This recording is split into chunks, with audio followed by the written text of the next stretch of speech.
Roger, thanks for dropping by. Sunday chat today is on Monday. Daughter was down for the weekend, so Hannah was down. No time for messing about with standing in front of cameras for 3/4 of an hour or something, so it didn't get done. And I thought, well, it can get done today.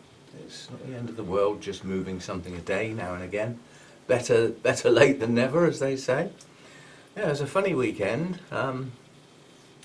My car, which was it was an emergency car, I think it was 3 years ago now, when the Saab saga, and those of you who have been around long enough, finally came to an end and it just wouldn't start ever again and had to be scrapped. I needed wheels fast, and I didn't have a lot of money because I hadn't got much for the car.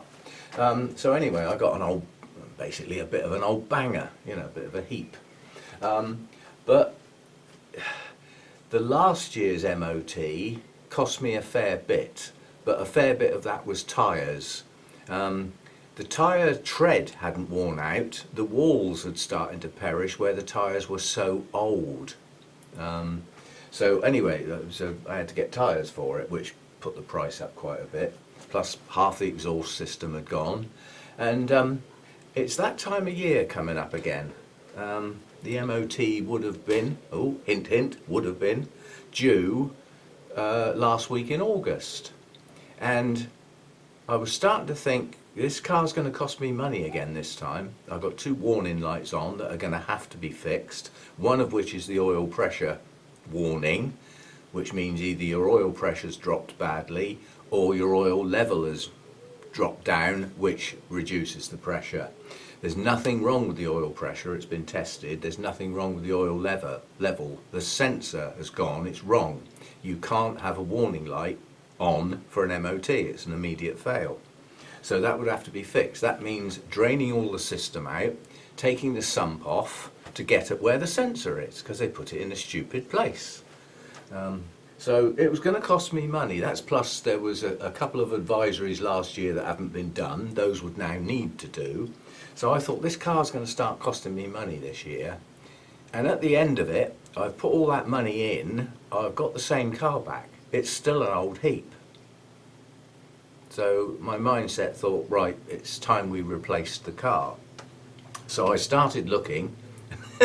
I know it sounds daft, but I thought an estate car would be better for me because I'd have the room in the back for transporting orchids and any other stuff, taking rubbish up the tip after we've done the garden, all those sorts of things. We'll have an estate car. And then I thought, the Saab estates are gorgeous. I started looking seriously at Saab estates, and then the little sensible man in the back kicked my brain and said, "You're looking for a car the same as the one that caused you all those problems." So I sort of went, perhaps not then. But I was using a sort of multi-trader trading site to look through these cars. And when you pick on one to go and have a more detailed look, it takes you to the actual trader that's got it for sale. That's where I was at the time. And they had a beautiful version of the Saab estate, just what I wanted. I liked the colour, I liked the engine size, it was manual, it was petrol, it had everything I wanted. And then I thought, perhaps we ought to just forget the Saab. And I thought, well, if I don't have that, what the hell do I have? Because I don't know much about cars. I thought, well, what else have they got? And I found a very nice black Volvo estate, probably one of the safest cars there is. Irrespective of that, they're put together pretty good, nice strong, they're built like a tank actually. Now I had a good look at it and I thought, if I'm going to change my car, I haven't got long. So let's just do it. And the place, the actual trader, was about 5 miles away from Hannah lives. So I thought, this was Friday, I thought, I'm going to Hannah's tomorrow to pick her up. I could just go and do the deal and drive home in the new car. So that's what we did. So I've replaced my car. I have a nice, much newer, virtually markless. I mean, we went over the body with a fine-tooth comb, and there's a couple of those very, very hairline surface marks that will just polish off. you know. Can't find a dent anywhere. Every single button on it works. All the electrics are fine. It's immaculate, basically. And I've got my power back. We're back up to a 2 litre. This little 1.4 that I've been poodling about in, it's caught me out several times. You know, you go to overtake something, and instead of being able to do it in 200 or 300 yards, you need half a bloody mile, half a mile. It just won't go. You go up a hill, you know, you come down a gear, put your foot down, down another gear.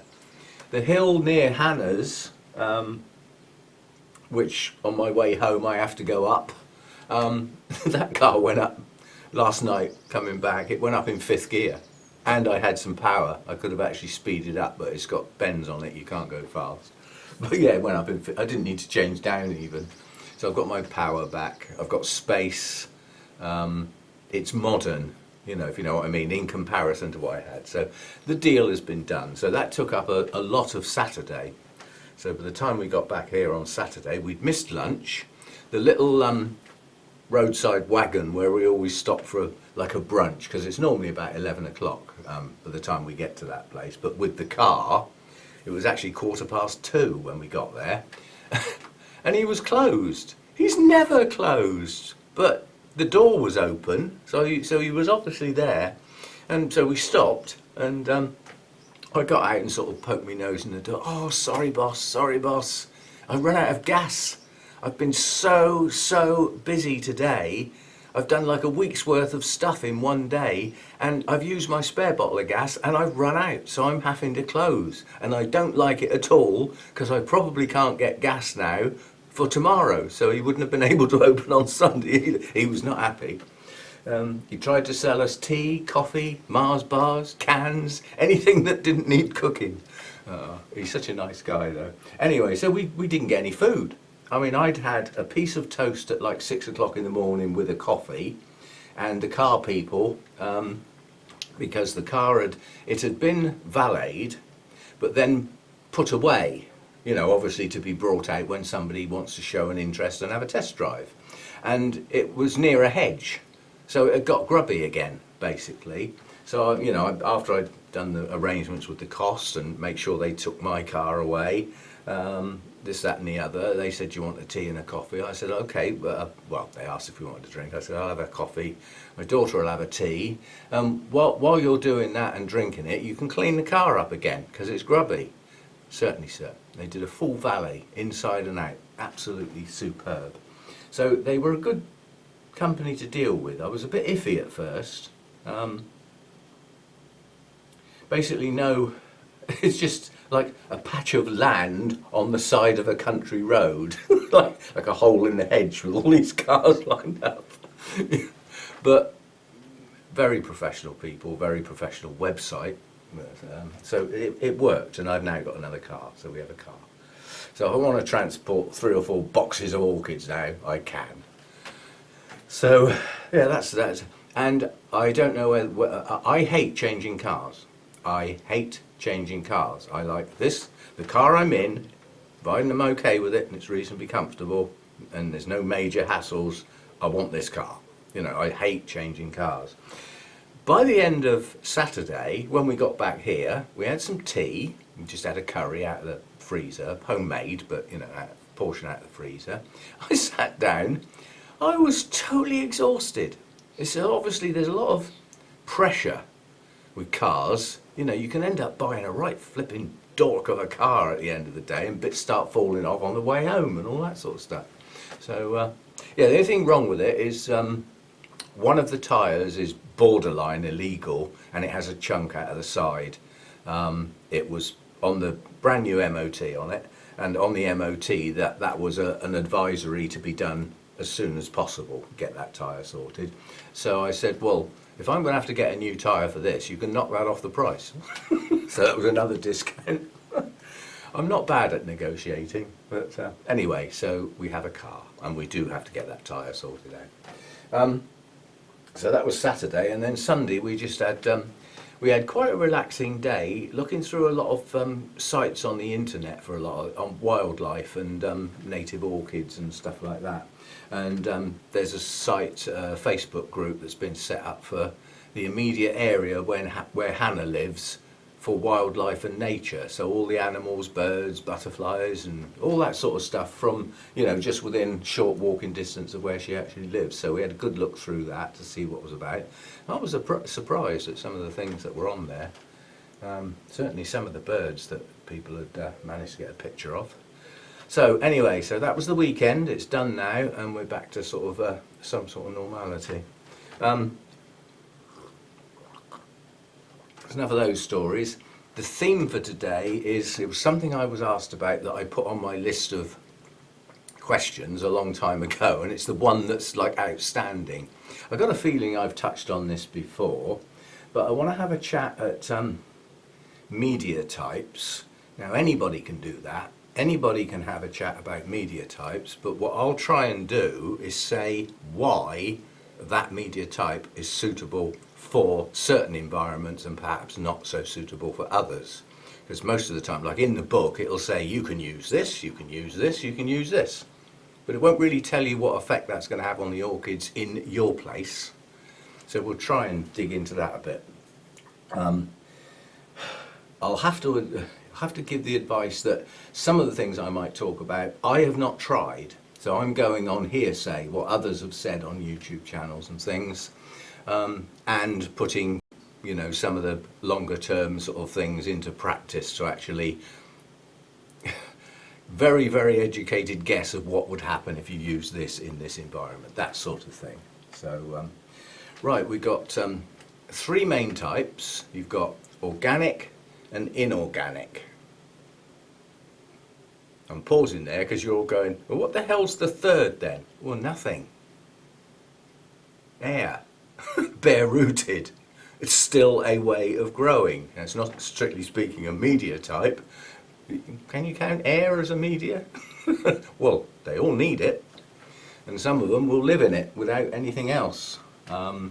Some mounted orchids with no moss would be counted as growing in air.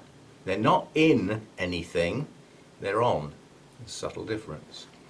But I'll do the inorganic first because it's what I know next to nothing about. To coin a phrase, I know 2 things about inorganic media: nothing and bugger all. But again, if you go inorganic, there are many different types, but those that are in more common use, shall we say, are the leca beads, the ceramis type, which is basically baked clay. I mean, there's actually, that's a very rough, irregular pieces of baked clay. So it's as though you smashed up a clay pot really fine, yeah, that sort of thing. And you could use a smashed up clay pot. That's inorganic. Yeah. But there is, in the bonsai world, there's a media called akadama, which is also baked clay, but it's in nice, neat, tidy, round balls. Now, as we know, the same as with leca, if you have lots of spherical balls and you put them in a container, you cannot lose the air. There will always be air gaps because they only touch where they touch. And where they don't touch is air or water. So, yeah, and there's the rock wall, perlite. Some people grow in, like the giant perlite, the sponge rock, like I got from the States that time. That makes quite a good media. Yeah, so there is a fair bit around that is inorganic. The bonuses are, you've got 2 types, some that hold water and those that don't. I'm not going into hydroponics and semi-hydroponics because I don't know anything about that. But you would normally be using inorganic media for those processes, one of which is that, you know, there's some permanent water available, and the semi-hydroponics is, you know, a sort of what I would sort of call a flood and drain, I suppose. You know, at some point you fill the pot with water or something along those lines and then leave it for a bit to soak, get the roots very wet and then let it drain out again. But it's not sitting in water as such. And then the hydroponics is based more on it is sitting in water, and in some shape or form it can wick up through the pot so that the roots can stay moist. The downside of that for me is that they are moist all the time, and there are some orchids that might adapt to that and possibly even do quite well, but it's not natural. There are some orchids that do need to dry in between to thrive, not just survive. But I've seen people growing Cattleyas very successfully, hydroponics, roots permanently wet effectively, and they adapt to it eventually. And if they survive long enough to have done that adaptation, then they're going to be okay. Whether they will last long term, whether you'll still have that same plant in 10 years' time or not, who knows? Because at the end of the day, roots will still die, and if they die and they're in that media, they will still rot. So you've still got to get the plant out of there sometimes and give it a clean up, and therefore clean the media. You can still get algae in that environment. So anyway, the one I know the most about that I can't go near because I'm allergic to it is the rock wool, which is it's like a fiberglass material. It's the sort of stuff you use to insulate your loft, and it's normally cut up into little cubes. Now the problem with that stuff is that when it's wet it compresses quite easily, so when it's wet it can compact and shut the air out. And I'm told, because I've never used it, that if you let it dry out totally, it's a pig to wet again. But as I said, I haven't used it. Some people use that mixed with other types of inorganic. So like, you know, some rock wool in with some lacquer, so that the lacquer is going to keep that air in there and stop the rock wool compacting. But the rock wool holds, it holds moisture. It's very good. It's like an inorganic version of sphagnum moss, I suppose you could call it, in the way it works anyway. So now, advantages. With something like lacquer beads, my lacquer beads that I had would not hold water and they don't wick. So they're like lumps of stone, but lightweight, round lumps of stone. That's the way they worked. Most lacquer does soak in some water. But the beauty of that, under normal circumstances, you pour the water in at the top and most of it comes out the bottom. So that would be the same with perlite, charcoal. Most of what you pour in the top comes out the bottom. So it's not going to stay soggy. That's a real bonus.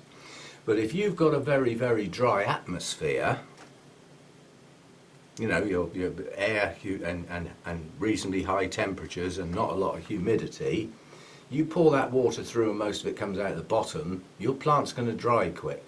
So you're going to water quite a lot more often to keep that plant happy, depending on the orchid type. Now the rock wool would get round that because it holds moisture for some considerable time. So you'd extend the period of watering. Yeah? But plants that need to dry in between waterings are not going to be happy staying wet for prolonged periods. So you've got to think about the media type has to be geared up to, or you question, will this type of orchid be happy in that type of media?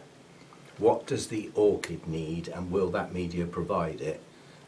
Then you add in your lifestyle, the way I'm going to work and the way I'm going to work, because I'm a busy person all week long and I water my orchids on Saturday. Well, if the following Saturday they're still soaking wet, that's not ideal, is it? They're probably staying wet far too long. Yeah. I mean, I still think that even the orchids that should never dry out, your Masdevallias, things like Paphiopedilums, for instance, not that I grow those very well, and I haven't got any now anyway. But yeah, things that are supposed to stay moist, they still seem to produce better root systems if they're not soaking wet all the time. In other words, you water them and they are soaking wet, and then they're allowed to head towards dryness and never quite make it. That's the way I think they do quite well.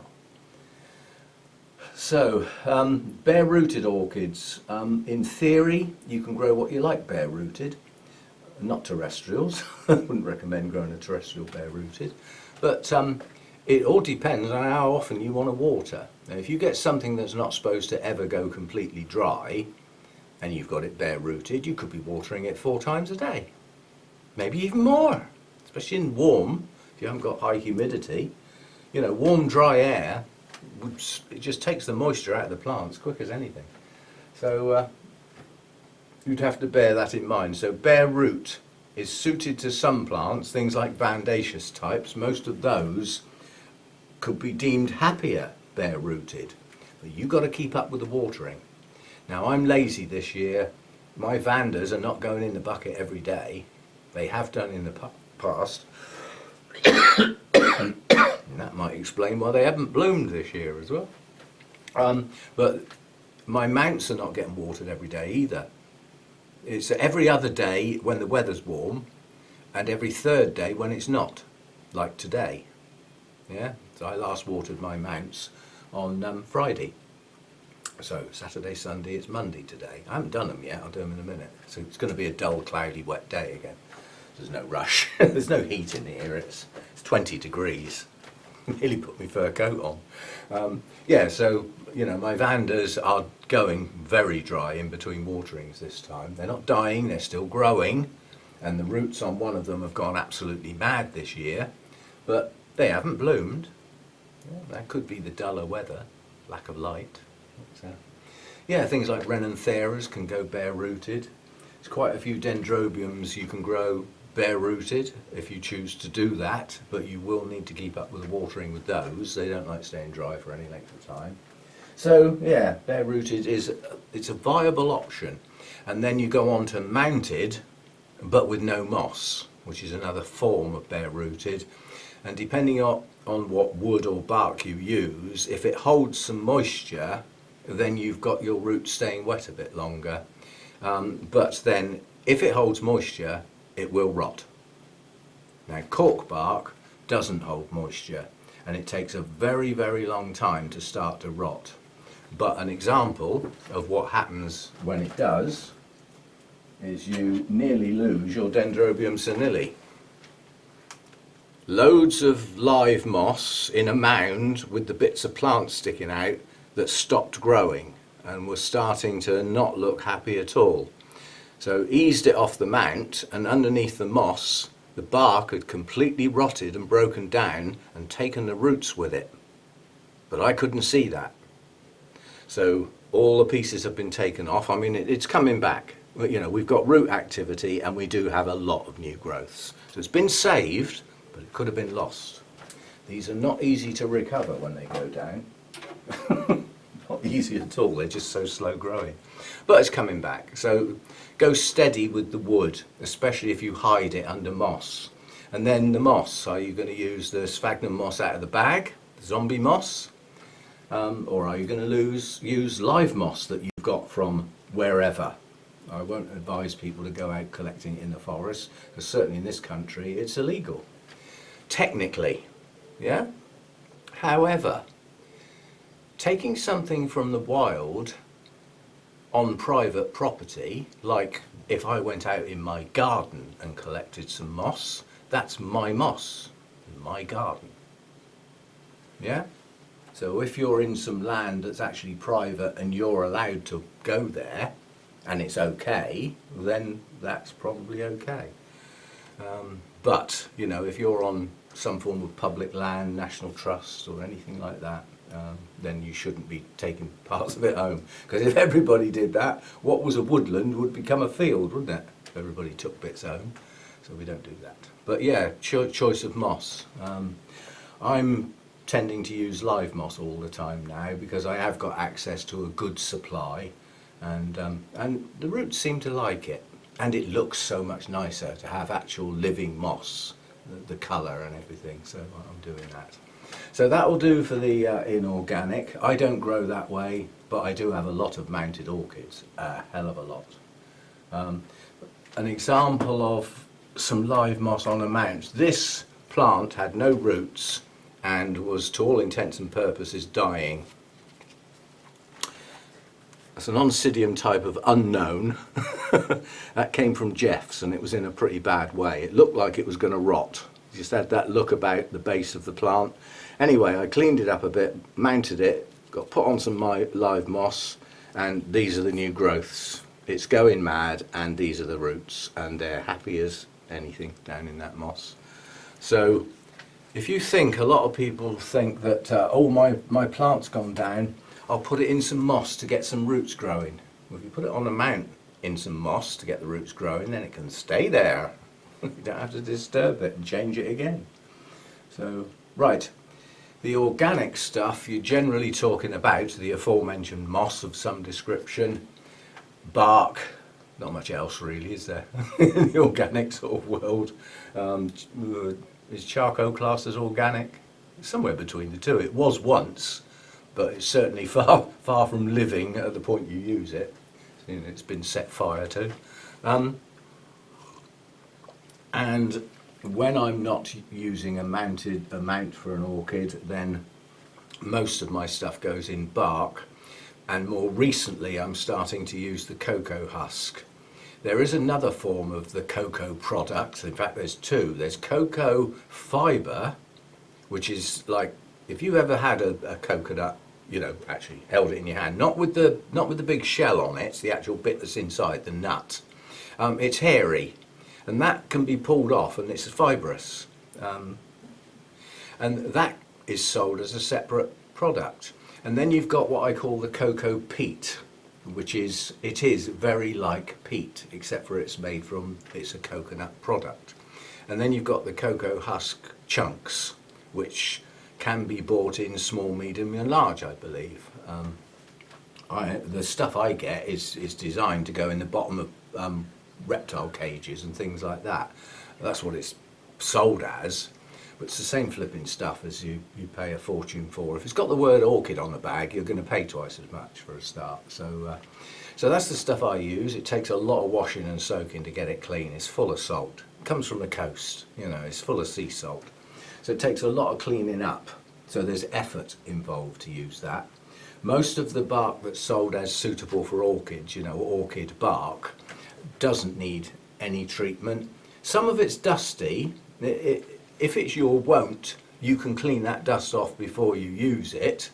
However, if you use it and then pour a load of water through it as a flush for your first watering, you've just washed all the dust out anyway. So why do two washes when you're going to do one after you've used it to put a plant in? So that's how I get rid of the dust anyway. The charcoal needs to be horticultural charcoal. It needs to be the good stuff. Oh, I forgot to mention lava rock in the old inorganic, just another type of rock. You can use pebbles, you can use stones if it's inorganic, but as long as there's air in there, it doesn't squash down too small. You know, stuff like pea gravel might be a bit too confined, but then that would, fine-rooted plant would probably be happy in that.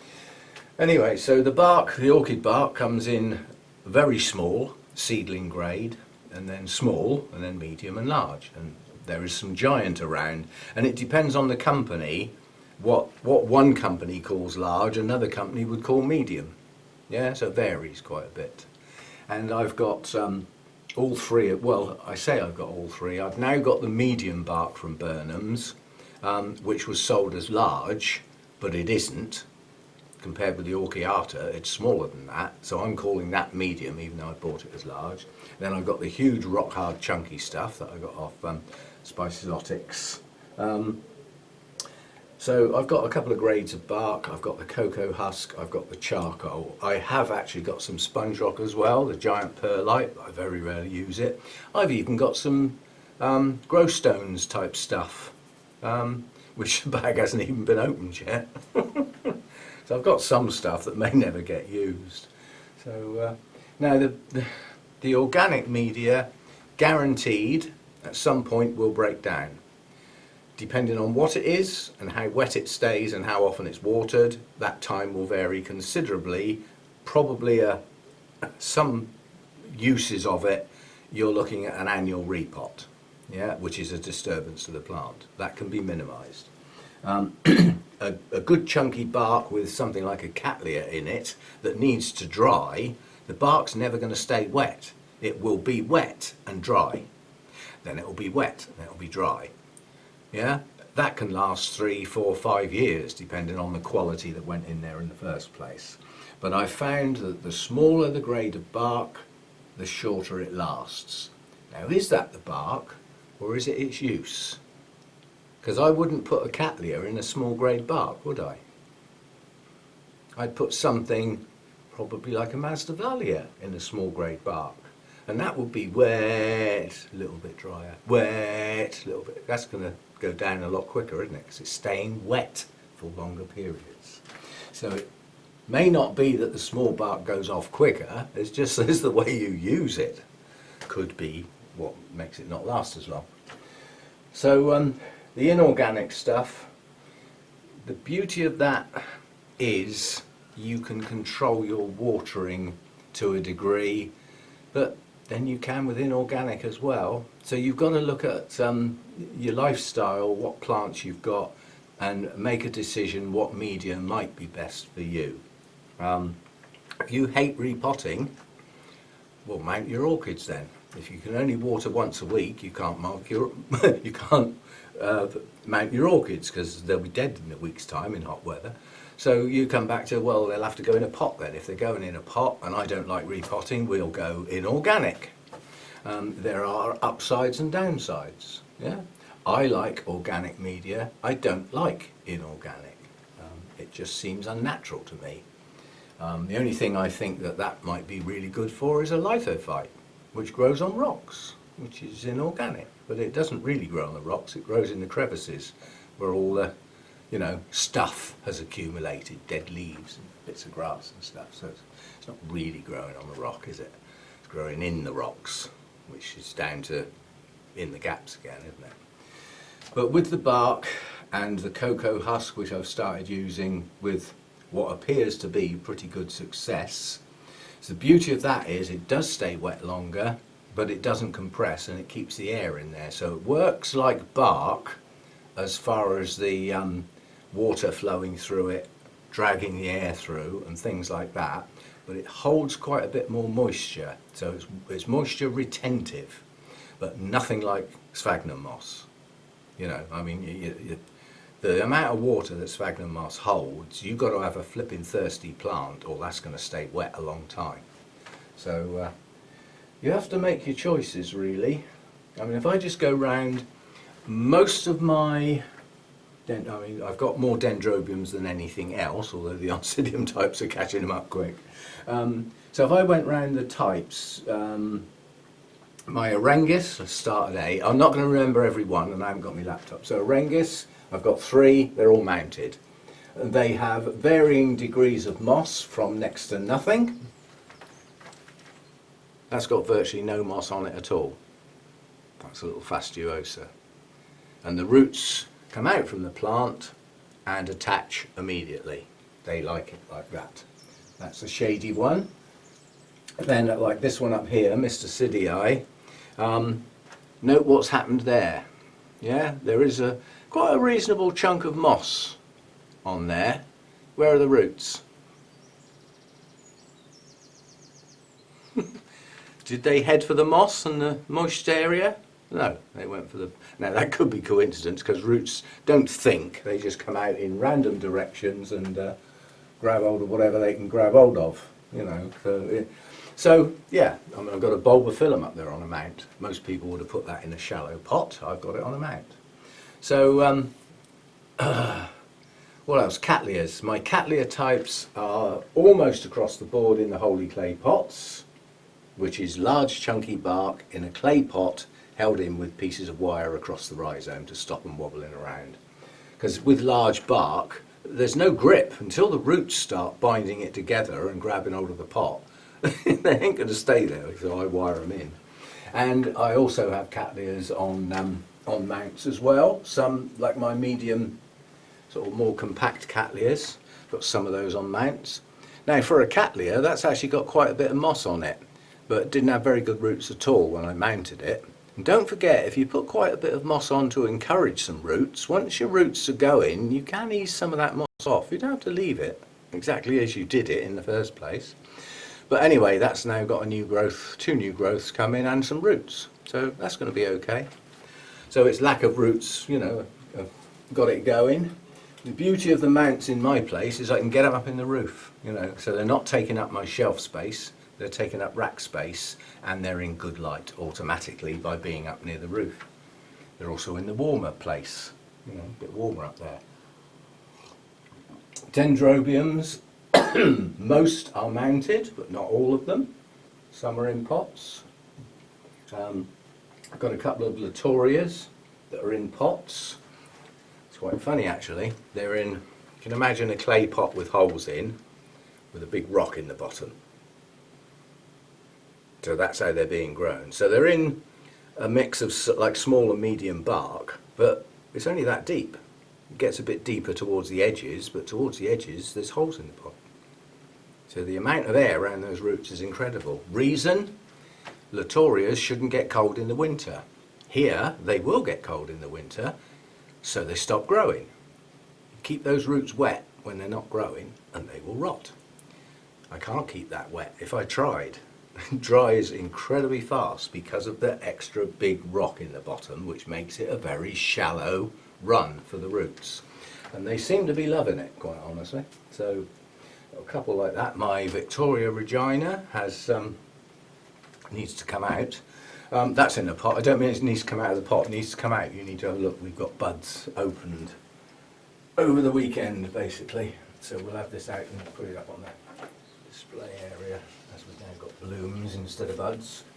Let's see if I can get the flipping thing out. It would be the one right at the back, wouldn't it? We just managed to get it. Yeah, we managed to get that down. So now this was potted by Sarah at Burnham's, or Arthur probably. This is in a pot. If I'd had this delivered to me bare rooted, I'd have mounted it. But the root growth that's happened in this pot is extensive, so it likes it. That also encourages me, because I've switched from Orchiata bark to the bark I get from Burnham's, which is obviously what this is. And it does root growth like that. So we've got a nice big strong new cane, but what we've got is some open blooms again. I doubt if the camera will get that colour right, as very few cameras do.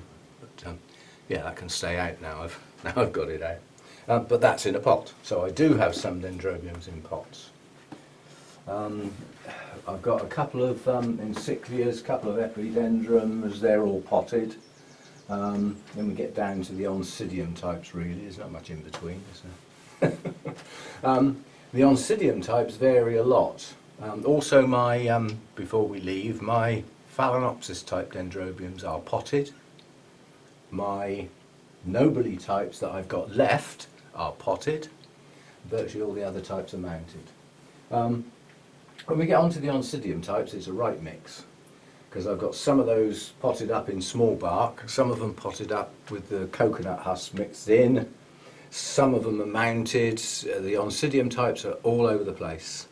My twinkles are all mounted. Some of those used to be in pots and they I don't know, they didn't seem to do so well. They seem to have done better since they've been mounted. My giant brassia, the problem, brassias love being mounted. They love it. But when you get a plant that's as big as that, and bearing in mind this plant has just been split into 3, so this is less than half the size the plant was before I split it, and then you've got to deal with that. You know, it's just bordering on 1 metre long, that spike. Now on a mount, oh, the fragrance on that is wonderful. So I just, since I moved it and put it under my nose, I'd forgotten that was fragrant actually. Oh, nice. Slightly spicy. These are spicy. Anyway, so you know, you have to consider the size of a plant if you're going to mount it, and what it's going to do when it blooms. Are you going to be able to cope with it? That spike, if that brassia was mounted, if it was mounted, it would be hung up in the roof somewhere. Where would that spike be? I'll tell you where it would be. Permanently in the flipping way. Get out of it. You know, wherever you go, it would be like waggling around. So that's why that went in a pot. They don't all go in pots. I've even got a Masdevallia on a mount, which was done as a very silly bit of fun, really. And I think it's growing. It's a tiny little piece that I've virtually lost. It's growing, and I believe it would grow incredibly well if it got watered every day. Doesn't happen. It's dry at the moment, bone dry. Is it dying? No. It's just not growing as well as it should be because it's not staying moist. If I watered that every day, that would be taking off by now. But at least it's pushing out new roots, and it's got new growths, and it's not dead. And if it had stayed in the pot much longer, it would be. So it's been recovered. So we're doing okay. Masdevallias and Restrepias, apart from that little one, are in pots. The ones that have been in the pots a while will be in bark, small grade bark, and probably some sponge rock, you know, the giant perlite. Those that have been potted up more recently will have a high percentage of cocoa husk mixed in with Burnham's bark and charcoal. So a mix of 3 elements of various quantities, sometimes very high on the coconut husk and a token gesture with the bark and the charcoal. Sometimes a third each, you know, so that mix varies a lot. So that's that. Where do we get to? Oncidium types. I take my Miltoniopsis as a separate thing. They've now all been repotted. We have some very sad news on one of the species, which I got so ratty about. This actually happened on Friday.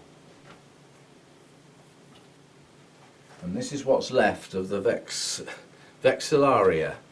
This was the big plant in the big clay pot. And I come out here every day for an amount of time. And virtually overnight, the whole plant had got that orange rot. All the bases of the leaves had turned yellow, and when I picked the plant up, nearly all the leaves fell off. And I ended up with this new growth, which was high on the plant, and that's all that's left of that large plant. That has a few roots on. It doesn't have any of the rot on it, and I think it's, I nearly said a rude word then. That is just what I didn't want to see. It's actually got a spike. See, now if that plant has stayed in its volume, that spike could have been allowed to progress. But on this piece, what's left of it, it's now got to come off. I'll have to wait for another new growth. It's such a shame. Anyway, not lost, but very nearly. Because I think if I'd been away for the weekend or something, I'd have lost the plant because that rot would have got into this bit eventually. So yes, very unhappy about that. Very unhappy. That was quite a nice looking plant. And it was in the tiny seedling grade Burnham's bark, I believe. And we've got another one down here that looks like it's in exactly the same bark. This is this thing I can never pronounce. Vasa vixella, I think it's pronounced. And this at the moment is producing roots all over the place. Some are just starting, some is starting to push on. But the plant's got a problem. Yeah? Pale or blackened leaf tips. There are several reasons that could happen. But looking at the plant, it's had the problem before I got it as well, because quite a few of the leaves have been sawn off. Well, that's to make it look prettier to sell it. Yeah. So in that clay pot with the Miltoniopsis, you had the seedling bark, and about a third of the way down the pot, the rest of it had set solid, absolutely solid. I had to get a knife and break it up to get it out of that clay pot. That is not an environment a Miltoniopsis is going to survive in.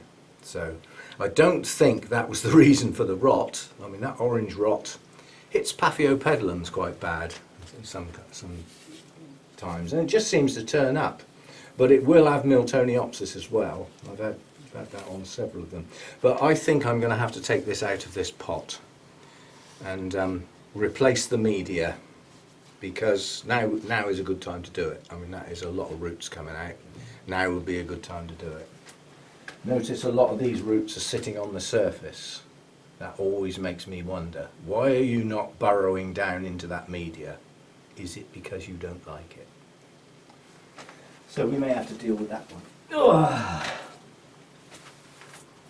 Right, and then once we get out the bottom of the Oncidium types, we're really into the oddities, like, you know, you've got the Vandaceous types down there, got my Zygos, bottom of the list starts with Z.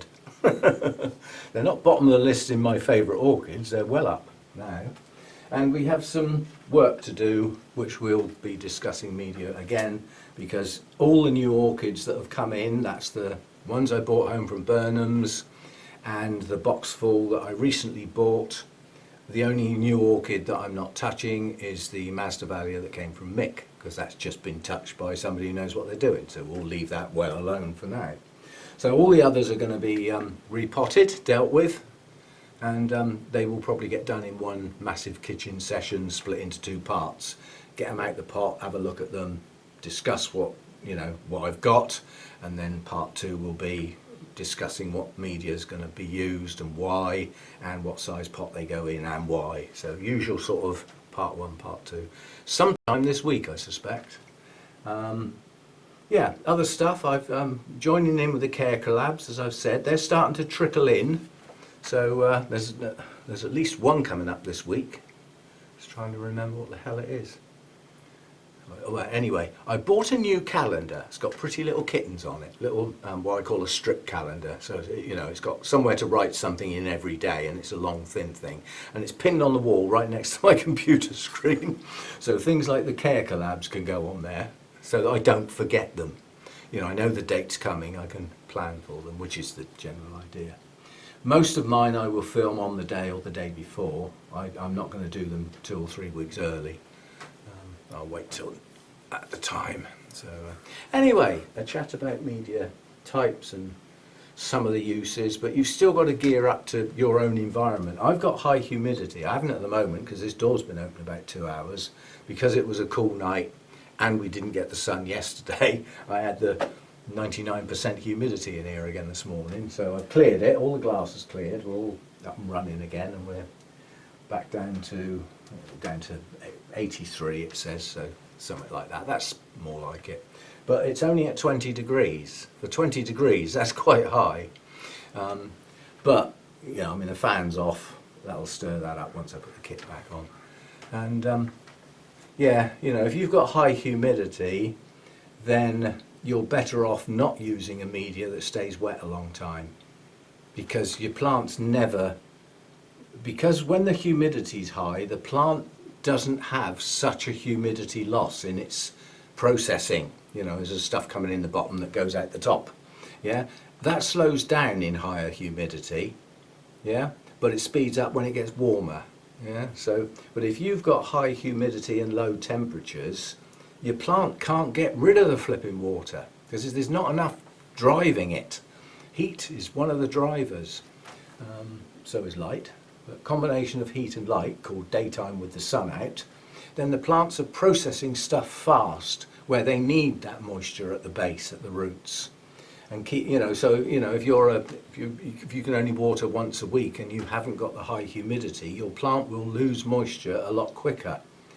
So having it in something that doesn't hold any moisture at all, you water your plant on Saturday and by Monday it's dry, and you're not going to water it again till Saturday. That's not a good idea. So if that's how your environment works, you need something that holds moisture a lot longer. Yeah? If you don't get high temperatures at all, then really you need your plants to head towards dryness a bit quicker than perhaps some other people. It's a balance. And really you've got to know your environment to know what's best, and then spread that around the different orchid types, because you start include it's not the same for all orchids, is it? So you got, what does my orchid need? This needs to stay warm, it needs high light, and it needs to dry in between watering. And then if you add, but I can only water it once a week on the end, you've just changed the media you need. Because initially the description said, right, I need something like chunky bark or lava rock or something where I pour the water in and most of it comes out the bottom and it doesn't stay wet long. Great. But if you can only water once a week, that's no good, is it? So you need something that holds moisture longer, otherwise your plant, is going to start going downhill through lack of hydration. Now that's unusual. Plants that have got lack of hydration, it's very rarely because you haven't given it enough water, it's because it hasn't got a good root system. That's what it normally is. Your roots have had it. But yeah, I mean, I always say bottom line is there are very, very few orchids that die through lack of water. There are far more die from having too much and being too wet and too soggy and not being able to get rid of it. So anyway, you can pick the bits out of that are suitable for you, because it's not suitable for everybody. And some of you may have been growing a long time and you made your mind up a long time ago that this is how you're going to grow. And the chances are nobody will change your mind anyway. But then there's a lot of people that haven't been growing long that are thinking of venturing out into some different orchid types. And although they might think that orchid should be okay for me to grow, they might start worrying about frequency of repotting and what to put it in. So maybe there's a bit of help in there somewhere. So yeah, so that's Monday. I don't know what the next video will be. Having a weekend off, I lose track of what the hell's going on. And with all that fuss with the car as well, that sort of knocked a whole day out. I don't think the concept of orchid entered my head on Saturday in any shape or form.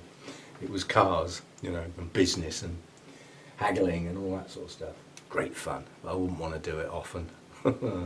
See you next time. Hope you enjoyed that. And as I often say on my Sunday chat, if you're still here, great. And if you're watching and you're not subscribed, it would be nice if you did. But being here is the important thing. Whether there's one of them and a subscribe, that's up to you at the end of the day. No pressure. Just being here, watching the videos is what I like. And the comments, of course. Otherwise I've got nothing to do in the morning.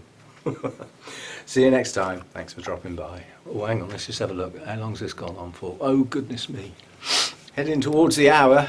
Still, some people like it. Those that don't can watch it in 2 parts or watch half of it.